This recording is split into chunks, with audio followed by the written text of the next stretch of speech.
যারা চিরকুমার সঙ্গে নাম লেখাচ্ছ এগুলো থেকে বের হয়ে আসো। এখন চিরকুমার থাকার টেন্ডেন্সি মানুষের, চিরকুমার থাকতে হবে কেন?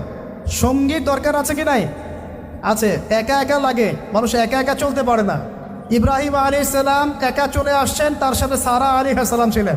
আমাদের নবীজি যখন একা, তার সাথে খাদিজা রাদিয়াল্লাহু আনহা ছিলেন। ঠিক একইভাবে আদম আলাইহিস সালাম একা একা জান্নাতে, আল্লাহ পাক তার পাঁজর থেকে সৃষ্টি করলেন কাকে? হাওয়া আলাইহিস সালাম ছিলেন পৃথিবীর সবচেয়ে সুন্দরী নারীদের একজন। দুজন নারীকে সবচেয়ে সুন্দরী বলা হয়, কয়জন? একজন হাওয়া আলাইহিস সালাম আর একজন ইব্রাহিম আলাইহিস সালামের স্ত্রী সারা আলাইহিস সালাম। এখানে মনে রাখবেন, নিজে যদি পবিত্র থাকেন, নিজের চরিত্রকে পবিত্র রাখেন, ইনশাআল্লাহ আপনি সব দিক থেকে ভালো একজন মেয়ে পাবেন। নিজের চরিত্র ঠিক থাকবে না, জেনা করবেন, 10 ঘাটের পানি খেয়ে আসবেন, দেখবেন যাকে বিয়ে করেছেন ও 15 ঘাটের পানি খেয়ে আসছে। সতর্ক থাকবেন, আল্লাহ পাক হেফাজত করুন বলি আমিন। এবার তারা দুজন জান্নাতে থাকতে লাগলেন। আল্লাহ পাক বলছেন, একটু মনোযোগ দেন, আল্লাহ বলছেন